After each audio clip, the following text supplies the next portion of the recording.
सुशांत हारा नहीं है, माइकल जैक्सन हारा नहीं था, प्रत्युषा बैनर्जी भी नहीं हारी है, जिया खान भी नहीं हारी है, कोटा के बच्चे जो इंजीनियरिंग करने जाते हैं वो भी नहीं हारे हैं। तो हारा कौन है? हारी है तो आज की आधुनिक सभ्यता हारी है। पैसा, नाम, ऐश्वर्य, सक्सेस को प्रलोभन देने वाली ये सभ्यता हारी है।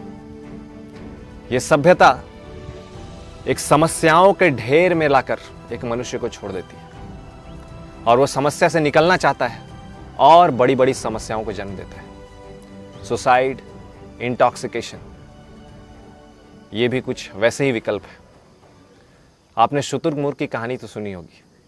शुतुरमुर्ग, ऑस्ट्रिच, भागता रहता है, दौड़ता रहता है और उसके पीछे शेर भागता रहता है। ऑस्ट्रिच भागता भागता अपने सिर को रेत में छिपा लेता है। उसे ऐसा लगता है कि अब मुझे शेर दिख नहीं रहा है, तो समस्या समाप्त हो गई। परंतु थोड़ी ही देर में शेर आता है और उस शुतुरमुर्ग को मार डालता है। सुसाइड, इंटॉक्सिकेशन, इन विकल्प से हमें ऐसा लगता है कि हमारी समस्याएं समाप्त हो गई, मैं मर गया तो मेरी जितनी भी समस्याएं थी वो चली गई। लेकिन ऐसा है नहीं, हम बड़ी समस्या को जन्म देते हैं। सुसाइड से बड़ी समस्या, ऐसा कैसे? हाँ, सत्य यही है कि सुसाइड से आप एक बहुत बड़ी समस्या को जन्म देते हैं। जो कोई भी सुसाइड करता है वह भूत बन जाता है और भटकता रहता है। बड़े बड़े कलाकारों के जीवन और चकाचौंध को देखकर हम प्रलोभित होते हैं। हमें भी लगता है ऐसी बिल्डिंग, ऐसी कारें हमारे पास होनी चाहिए। वो हमारे रोल मॉडल है। परंतु मैं कुछ बताना चाहूँगा। माइकल जैक्सन कहते थे कि मैं रात में सोता हूँ और हर 2-3 घंटे में उठकर एक बच्चे के जैसा रोता हूँ। मेरे मित्र नहीं है। मैं रात में अपने पड़ोस में टहलता हुआ मित्र ढूंढता हूँ कि मैं किससे बात करूँ। शॉन मेंडिस वो कहते हैं कि जब दूसरे फ्रस्ट्रेशन में रहते हैं और एंग्जाइटी में रहते हैं तो आपको समझ में नहीं आता है कि उसे क्या हो गया है और आप उसे समझाना चाहते हैं। परंतु जब वो आपके साथ होता है तो आप आश्चर्य में पड़ जाते हैं, अरे ये क्या हो रहा है। और ऐसे हजारों लोग हैं जो इस तरह के सत्य के विषय में बता रहे हैं। ये वो लोग हैं जिन्होंने उस मुकाम को, उस उपलब्धि को हासिल किया है जो आपके सपने हैं। आप उनका जीवन देखेंगे तो आश्चर्य में पड़ जाएंगे। आप मुझसे पूछ सकते हैं, लेकिन सब तो ऐसे नहीं है। सुसाइड तो कुछ करते हैं लेकिन बाकी तो खुश है। लेकिन ऐसा है नहीं। बाकी बस चेहरे में हंसी है, हृदय तो उनका भी खोखला है। Everyone is happy faces, but crying hearts. बाहर से हंसना, दुनिया को दिखाना कि मैं खुश हूं, आसान है। लेकिन वो व्यक्ति अपने आप को धोखा नहीं दे सकता है। वो जानता है कि मेरा हृदय कितना खोखला है। ये आप भी महसूस करते हैं। ये खोखलापन, ये फ्रस्ट्रेशन आता कहां से है?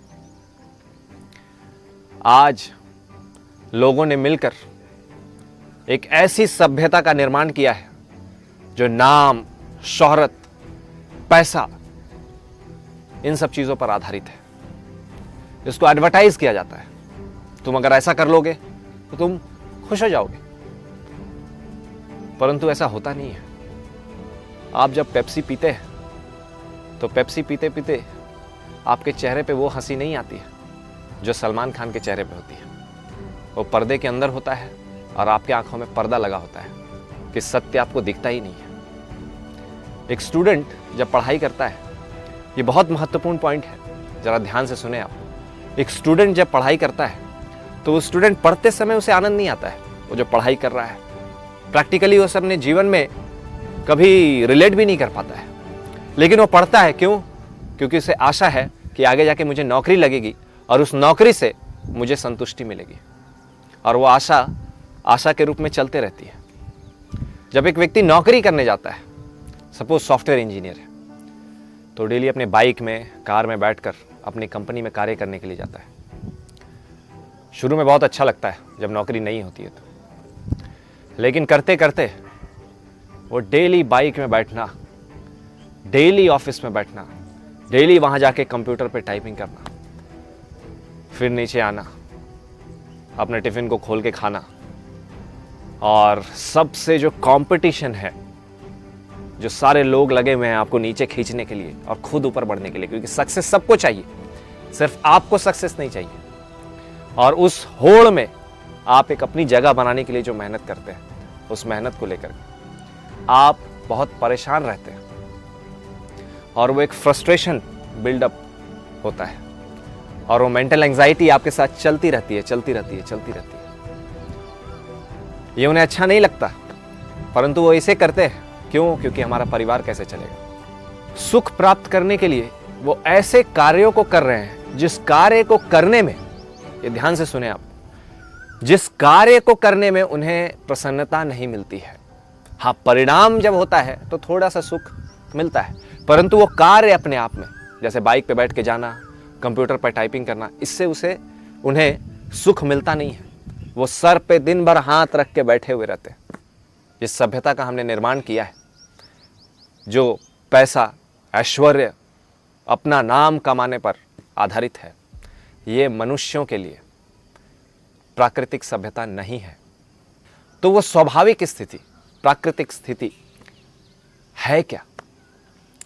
इसके लिए एक छोटा सा विषय मैं बताऊंगा। भगवत गीता में भगवान श्री कृष्ण कहते हैं, देहिनो अस्मिन् यथा देहे कौमारम यौवनम जरा तथा देहांतर प्राप्तिर धीरस्तत्र न मुह्यति। जिस प्रकार एक शरीरधारी आत्मा बाल्य अवस्था से तरुण अवस्था में, बच्चा था, फिर जवान हुआ और फिर बुढ़ापे की ओर बढ़ता रहता है, शरीर बदलता है लेकिन इंसान नहीं बदलता है।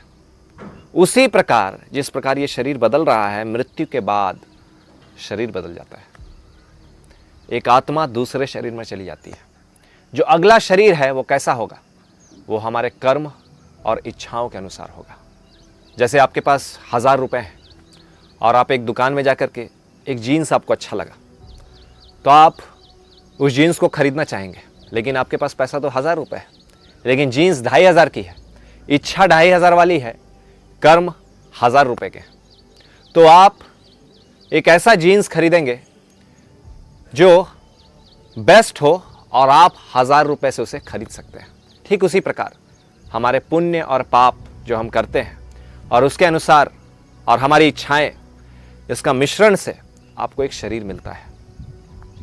ये शरीर आपने नहीं बनाया है, ये प्रकृति के द्वारा आपको दिया जाता है आपके कर्मों के अनुसार। और इसलिए मैंने शुरुआत में बोला कि जब आप इस प्रकृति के नियमों का उल्लंघन करते हैं, ये शरीर आपको दिया गया है परंतु आपने इस शरीर को नष्ट कर दिया, तो आपको इसका दंड दिया जाता है। वो होता है भूत। अगर आप सुसाइड करते हैं तो उसका दंड है कि आप सूक्ष्म शरीर में मन, बुद्धि और अहंकार के साथ भटकते रहेंगे। ये बाहर का शरीर आपको बहुत समय तक नहीं दिया जाएगा, क्योंकि दिया गया परंतु आपने इसका सही उपयोग नहीं किया। तो जब आप ये चीज आप भी बोल रहे हैं कहीं ना कहीं अनजाने में, वो क्या है? Rest in peace. आप बोल रहे हैं rest in peace. Rest in peace का क्या अर्थ है? कि वो जो व्यक्ति है वो जहां भी हो शांति से रहे।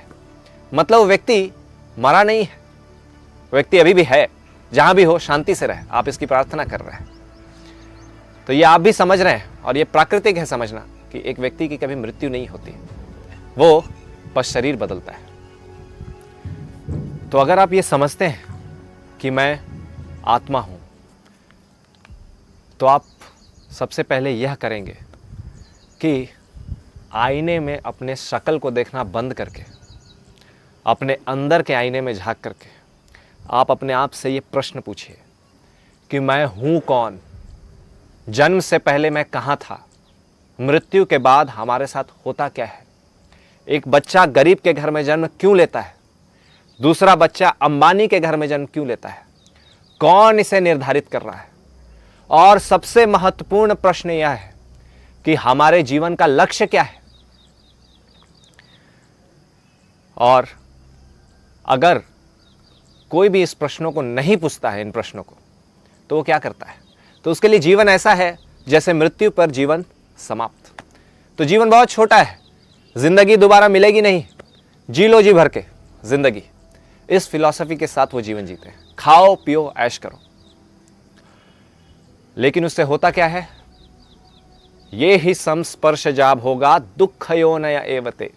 भगवत गीता में बताया जा रहा है 5वां अध्याय 22वां श्लोक कि जब इंद्रियां, जो ये शरीर है, आंख नाक मुंह कान, जो ये इंद्रियां हैं, जब आप इंद्रिय वस्तु के साथ भोग करना चाहते हैं, जब इस जगत के साथ आप देखते हैं और उससे एंजॉय करना चाहते हैं, आनंद लेना चाहते हैं, तो उससे सिर्फ और सिर्फ दुख उत्पन्न होता है। दुःखयोनय एवते। और यही हो रहा है, दुख उत्पन्न हो रहा है, आपको दुख आ रहा है, आप फ्रस्ट्रेट हो रहे हैं, ये बिल्डअप हो रहा है और आप खोखले बनते जा रहे हैं अंदर से। तो किया क्या जाए? इसका उपाय क्या है? इसका उपाय, इसका उत्तर ये भी भगवत गीता में, विहाय कामान्यः सर्वान् पुमां शरति निस्पृहा। अपने भौतिक इच्छाओं को छोड़ दो। भगवान श्री कृष्ण अर्जुन को बोल रहे हैं, क्यों छोड़ दो भौतिक इच्छाओं को? एक उदाहरण देता हूं। ये जो आकाश है, इसे आप एक सादा कागज मान लें, और इस जगत में जितने भी वृक्ष हैं आप उसे कलम मान लें, और जितने भी समुद्र, नदियां और तालाब हैं, इसे आप स्याही मान लें, और इन सारे वृक्षों को एक साथ इस स्याही में डुबाकर अपनी इच्छाओं को आकाश रूपी कागज में लिखना शुरू करें। आप दंग रह जाएंगे, आकाश कम पड़ जाएगा, लेकिन आपकी इच्छाओं का अंत नहीं होगा। इसलिए भगवान श्री कृष्ण कह रहे हैं कि इन इच्छाओं के पीछे मत जाओ, क्योंकि इसका कुछ अंत नहीं है। तो इसीलिए आप कभी संतुष्ट नहीं होंगे। तो करना क्या है? तो करना यह है कि जिस प्रकार एक नौकर और मालिक, एक नौकर अपने मालिक को समझता है कि मालिक क्या बता रहा है और वो उस कार्य को करता है। मालिक के बताए अनुसार जब नौकर कार्य करता है तो नौकर भी संतुष्ट रहता है और मालिक भी संतुष्ट रहता है। उसी प्रकार इस जगत के जो निर्माता है, जिन्होंने इस जगत का निर्माण किया है, वो जो बता रहे हैं, हमें उसे अच्छे से समझना होगा। और एक सेवक के भांति अगर हम उनकी प्रसन्नता के लिए कार्य करें तो वो भी संतुष्ट होंगे और हम भी संतुष्ट होंगे। ये मैं नहीं कह रहा हूं, ये भगवत गीता। मम एवांशो जीवलोके जीवभूतः सनातनः मनः षष्ठानि इंद्रियाणि प्रकृति स्थानि कर्षति। भगवान श्री कृष्ण कहते हैं कि सारे जीव मेरे अंश हैं और वो मन और अपनी इंद्रियों के कारण दुखी हैं। लेकिन जैसे ही वो ये समझ जाए कि वो मेरे अंश हैं और मेरी संतुष्टि के लिए वो कार्य करना शुरू कर दें, तो वो भी संतुष्ट हो जाएंगे। जैसे शरीर के सारे भाग, ये उंगली, ये आंख नाक सभी, मुंह सभी पेट के लिए कार्य करता है। वो खाता है तो वो पेट में जाता है, हाथ अलग से नहीं खाता है। उंगली अगर कट जाए तो उंगली अकेले क्या कर सकता है, लेकिन जब वो पूर्ण के लिए कार्य करता है, जब वो खाना पेट को देता है तो पूरा शरीर संतुष्ट होता है। जो वो पूर्ण के लिए कार्य करता है, तो इससे सिर्फ ये नहीं होगा कि आप संतुष्ट होंगे, सर्वे सुखिनः भवन्तु, पूरा जगत सुखी होगा। पूर्ण पुरुषोत्तम भगवान श्री कृष्ण की सेवा करना ही मनुष्य की स्वाभाविक स्थिति है। एक लड़का जब लड़की से प्रेम करता है तो उसके विषय में किस प्रकार वो सोचता है, उसे क्या चाहिए, किस प्रकार वो ये दूंगा तो वो खुश हो जाएगी। उसी प्रकार शास्त्रों में और भगवत गीता में इसके विषय में बहुत ही विस्तार से बताया जा रहा है कि भगवान को क्या प्रसन्न करेगा, हमें कैसा कार्य करना चाहिए, हमें कैसा व्यवसाय करना चाहिए, हमें जीवन जीने के लिए कैसे कैसे कार्यों को उठाना चाहिए, कैसे कपड़े पहनने चाहिए, कैसे खाना चाहिए, कैसे उठना चाहिए, कैसे बैठना चाहिए। हर चीज के विषय में बहुत ही विस्तार रूप से बताया गया है इन कार्यों को बस सहज रूप से आप अपने जीवन में बस आप कर रहे हैं, उस चीज को सही तरीके से करना है। अगर आप सही तरीके से करने लगे, आप भेद करना सीख जाए कि सही इच्छाएं क्या है और गलत इच्छाएं क्या है। भगवान की संतुष्टि के लिए कार्य करना ये सही इच्छा है। जिस प्रकार वो लड़का लड़की की संतुष्टि के लिए इच्छा करता है, तो वो भी संतुष्ट रहता है अपने कार्यों में भी और परिणाम से भी। उसी प्रकार जब आप भगवान के लिए कार्य करते हैं तो भगवान भी संतुष्ट होते हैं और आप भी संतुष्ट होते हैं, अपने मेहनत में भी, अपने कार्यों में भी और उसके परिणाम से भी। मछली की स्वाभाविक स्थिति पानी में है। मछली कितना भी प्रयास करे कि वो भूमि में आकर मेहनत करे और भूमि में जीवन जिए, तो वो सुखी नहीं रहेगा। जब तक जीव मनुष्य अपने मालिक के लिए, भगवान श्री कृष्ण की सेवा और उनकी प्रसन्नता के लिए उनके कहे अनुसार कार्य नहीं करेगा, तो वो सुखी नहीं होगा, नहीं होगा, नहीं होगा। ये तथाकथित बात नहीं है। आप इतिहास में जाएंगे 2000 साल पहले, तो आप देखेंगे कि भारत तो आज भी आप बोलते हैं, और उस समय था सोने की चिड़िया। आप उसे सोने की चिड़िया कहते थे। क्यों?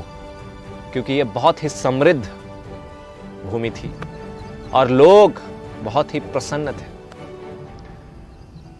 आज भी हम उस स्थिति को वापस ला सकते हैं, बस आप मालिक के कहे अनुसार कार्य करना शुरू कर दें, फिर से वो स्थिति वापस आ जाएगी। आप प्लान ना करें, आप उनके प्लान में निमित्त मात्र बने बस। तो मैं आपसे ये विनती करता हूं कि आप जल्द से जल्द भगवत गीता यथारूप पढ़ना प्रारंभ कर दें और इसके विषय में और शास्त्रों के विषय में अधिक जानकारी प्राप्त करने के लिए हमारे YouTube चैनल इस्कॉन भोपाल और नीचे दिए गए डिस्क्रिप्शन पे हमारा टेलीग्राम ग्रुप ज्वाइन कर सकते हैं। हरे कृष्णा।